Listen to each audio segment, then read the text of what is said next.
I want to start with a basic premise here. And it is one that I think is going to have a major effect. And Clay and I have been discussing this on air with you and off air a lot. A major effect on the midterm election. But we got to make sure everyone's clear on it. The Democrats have betrayed kids. They've made decisions that have really hurt kids all across the country. Now, we can, and we will continue to talk about the issue of abortion, Roe versus Wade, and the decades-long moral stain on our country from that. I'm actually not even speaking about that specifically right now, although that certainly comes into the equation.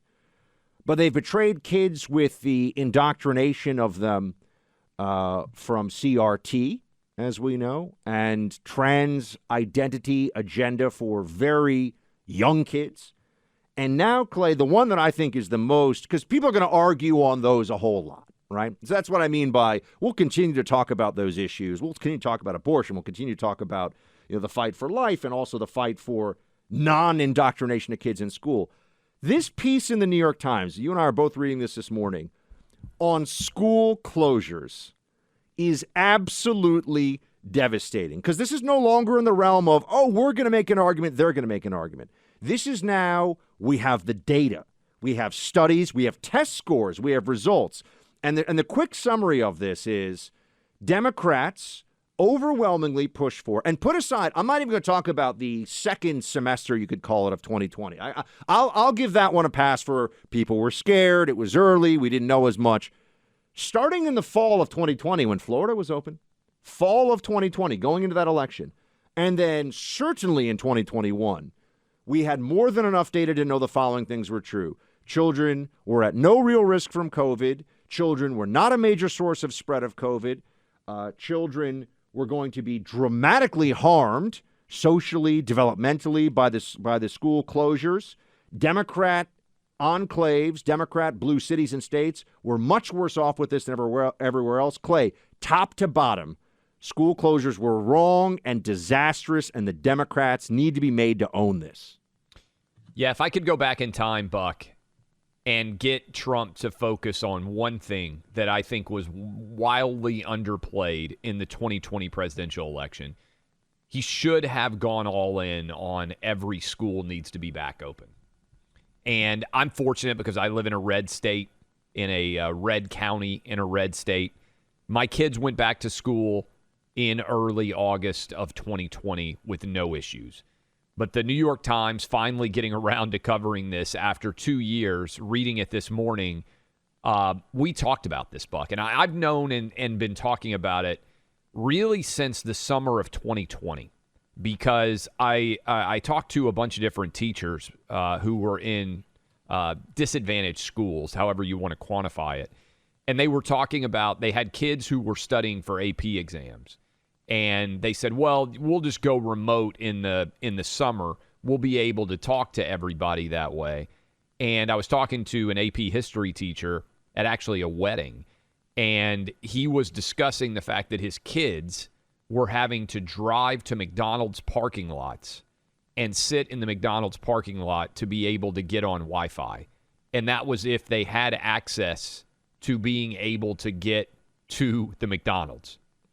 And what rapidly should have become crystal clear to anyone out there was, one, remote learning is an oxymoron. It doesn't actually work.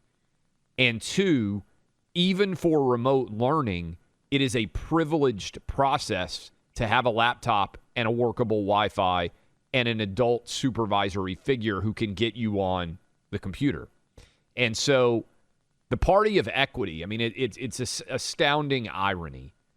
The party that claimed that it was so focused on equity in the wake of George Floyd and abandoned equality ended up with the least equitable policy in the 21st century and in most of our lives.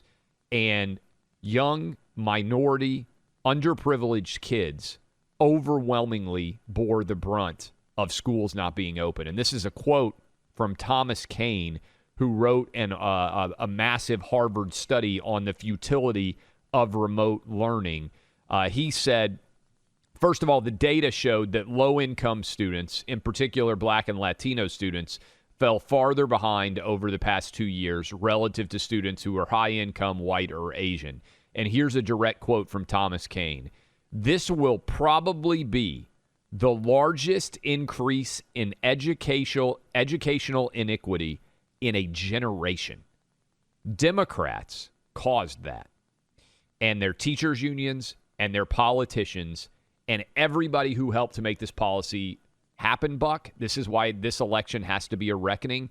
There have to be consequences for the biggest public policy failure of our lives, most of us, or what's the point of an election at all? There has to be a red wave to punish these people. There are two areas that I want to make sure that we don't forget either in all of this. Because, sure, you and I sat here together for many months talking about how as soon as they look at the numbers, you're going to find out. I mean, high-poverty schools, they said this is in the Harvard University study, I think that you were referencing, Clay, from that New York Times piece, almost 14 weeks of learning loss from remote. It's meaning like it's almost like kids just weren't in school for a third of the school year, let's call it, right? I mean, roughly. And beyond that, or whatever the actual weeks add up to, beyond that, the whole premise of this was that there would be attendant benefit, right? That there was, so it was weird, because everyone knew this was going to be bad for kids at some level. It was worse than the libs said it would be. It was worse than the Democrats said it would be. But they also said, well, this is a necessary thing for safety. We're the serious people. We need better filters in school. They've had huge sums of money have gone toward COVID, COVID proofing and COVID assistance in the school system. I'd be very curious to know what that money was actually spent on. But the part of this that's so heartbreaking, we have the data on learning loss, which is catastrophic for particularly low-income Black and Latino students, young students for whom the school system is so essential. So the learning loss was already behind, Buck. Let's be clear about that. They were already behind, and then we just made it so much worse as a country. So it was worse than anticipated by the Democrats. And then on top of this, the benefit of doing this was zero. Yes. That's the part that everyone has to. The school closures did not save any lives. The school closures did not stop COVID, did not flatten the curve, did not protect children from getting COVID. This was all a self-inflicted wound, and some of us saw it, and the Democrats shouted us down and stomped their feet, and the teachers' union thugs mobilized, and the Commissar Randy Weingarten pushed for this. They were as wrong as can be on all counts, Clay. Yeah, and this is where we need you moms. We talk about the suburban moms and how many of you are swing voters as a group. This is where we need you to mobilize. I mean this. There need to be severe consequences. These teachers' unions and these Democratic politicians, they made you, in addition to the fact that a lot of you have jobs and have responsibilities that you rely on school to help you, they made you wear all of these hats. And they told you you were doing it to protect the safety of kids, and they were 100% wrong. What should happen when somebody gives you advice and is 100% wrong and your children suffer as a result from it? There have to be consequences. And that's why moms out there, the suburban mom community in particular, you guys need to be talking. You need to be grabbing some of these clips from this show. You need to be sharing some of these articles. You were lied to. And the people who lied to you are now saying things, Buck, like, oh, how could we have ever known that this was going to happen? Well, we didn't know it was going to be this bad. Those are lies. By the summer of 2020, Buck, you and I know because we were arguing this. The data was abundantly clear. Kids needed to be back in school. Look at what Ron DeSantis did. Look at what a lot of red state governors did in terms of getting their kids back in school in August and September of 2020. And if your kids were not back in school, it's because Democrat politicians failed you. They didn't look at the data, and there have to be consequences. This is the entire purpose of a democracy. We reward or punish politicians based on the judgment and the decisions that they make. And overwhelmingly, blue city, blue states, Democrat politicians and the teacher union cronies that they worked with failed all of America's kids. So can I just say, because to your point about this, Clay, I one thing I do like about Twitter for us is that we get to create. We have created an archive of what we thought at different times. People don't have to take our word for it. They can go back and look. It's on the internet. You can just Google it. You don't even have to be on Twitter. So I just did a check to see. On August 14th of 2020, ABC News, right, big important news organization, tweeted this: the U.S. attempt to reopen schools has turned into a slow-motion train wreck with at least 2,400 students and staff infected with COVID-19. 2,400 people got COVID? Who cares? Who cares? Right? Yeah. It was crazy. I responded to this. I'm not an epidemiologist. I'm not a doctor. I put this out. This is less than 1 in 20,000 public school students in America. For everybody out there who isn't a lockdown hysteric, 99.99% of infected students will barely have symptoms, if any. ABC News is a joke. You knew this. I knew this. We were saying this summer 2020. Why didn't the Democrats know this? They did. They did, and they should have if they didn't. And, Buck, to your point on the tweets that you were sending out then, I don't know how I could have been any more clear. I was intentionally taking pictures. People can go back and look in early August of 2020 of my kids going to school.